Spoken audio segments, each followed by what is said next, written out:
ഭയങ്കര ടേസ്റ്റായി കറിക്ക് കേട്ടോ. ഒരു കഷണം മത്തങ്ങ മതി, കുറച്ച് പരിപ്പും വേഗത്തിൽ ഉണ്ടാക്കിയെടുക്കാം. നമ്മൾ കടുക് വറുത്ത് ഇട്ടാൽ മതി, അരപ്പൊന്നും അരയ്ക്കണമെന്നില്ല. ഇനി വേണമെങ്കിൽ നമുക്ക് അരപ്പ് സമയമൊക്കെ ഉണ്ടെങ്കിൽ അരച്ച് ചേർക്കാം. ഇതുപോലെ ഒരു കഷ്ണം മത്തങ്ങ മതി, നമുക്ക് നല്ല അടിപൊളിയായിട്ടൊരു ഊണിന് കറി ഉണ്ടാക്കിയെടുക്കാം. തോലൊന്നും കളയണ്ട കേട്ടോ, നമുക്ക് കൊച്ചു കഷ്ണങ്ങളായിട്ടൊന്ന് മുറിച്ചെടുക്കാം. ഇതിൻ്റെ ഇതിനുണ്ട് മത്തങ്ങയുടെ കുടൽ കളഞ്ഞ് വെച്ചിരുന്നാൽ കൂടുതൽ ദിവസം ഇരിക്കും. അപ്പോൾ ഞാനിതിപ്പോൾ ഒരാഴ്ചയായ മത്തങ്ങ കേട്ടോ. അപ്പോൾ അങ്ങനെ വെച്ചിരുന്നതുകൊണ്ട് പ്ലാസ്റ്റിക് കവറി അങ്ങ് വെച്ചാൽ മതി, ഇത് ഇരുന്നോളും. ഇനി നമുക്ക് വേണ്ടത് 1/2 കപ്പ് തുമരപ്പരിപ്പാണ്. തുമരപ്പരിപ്പും മത്തങ്ങ കഷ്ണങ്ങളാക്കിയതും കൂടെ നമുക്ക് നല്ല മയത്തിലൊന്ന് വേവിച്ചെടുക്കാം. നല്ല ഒരു കറിയാണ് ഇത് കേട്ടോ, ഭയങ്കരമായിട്ട് ടേസ്റ്റുള്ള ഒരു കറിയാണ്. മാത്രമല്ല നമുക്ക് വലിയ പാടുമില്ല, നല്ല എളുപ്പമായിട്ട് ഉണ്ടാക്കുകയും ചെയ്യും. അപ്പോൾ ഇത് നമുക്ക് ഇതേപോലെ കഷ്ണങ്ങളാക്കിയെടുക്കാം. ഞാൻ പരിപ്പ് കുറച്ചൊന്ന് വേവിച്ചിട്ടാണ് പിന്നെ നമ്മുടെ മത്തങ്ങ ഇടുന്നത്. കാരണം ഇത് ഒരുപാടൊന്ന് ഉള്ള പരിപ്പാണ്. അതുകൊണ്ട് ഇതൊന്ന് 2-3 വിസിലിട്ടൊന്ന് വേവിച്ചിട്ട് മത്തങ്ങയും കൂടി ഇടാൻ പോവാണ്.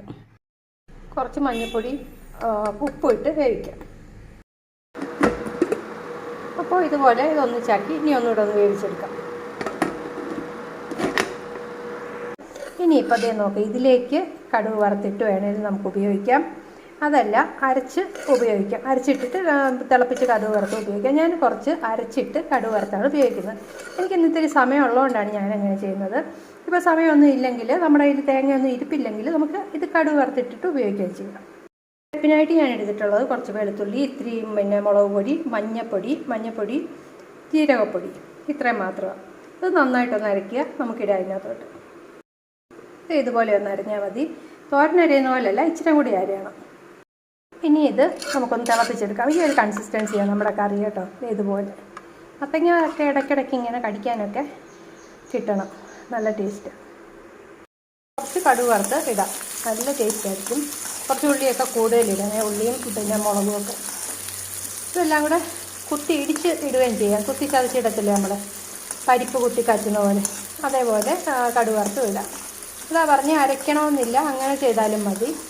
അരച്ചാലും കടുക് വറുത്തെടുക്കാം. അപ്പോൾ നന്നായിട്ട് മരിഞ്ഞ് നമുക്കിത് ഇതിനകത്തോട്ട് ഒഴിക്കാം. കടുക് വറുത്തതിനകത്തോട്ട് ഒഴിച്ചു. അപ്പോൾ നമ്മുടെ കറി റെഡി. അപ്പോൾ ഇതെല്ലാവർക്കും അറിയായിരിക്കും. അറിയാൻ വയ്യാത്തവരൊക്കെ ഉണ്ടെങ്കിൽ ഒന്ന് ഉണ്ടാക്കി നോക്കണേ. അതുപോലെ തന്നെ നമ്മുടെ ചാനൽ ഇഷ്ടപ്പെടുകയാണെങ്കിൽ സബ്സ്ക്രൈബ് ചെയ്ത് സപ്പോർട്ട് ചെയ്യണേ. Thank you.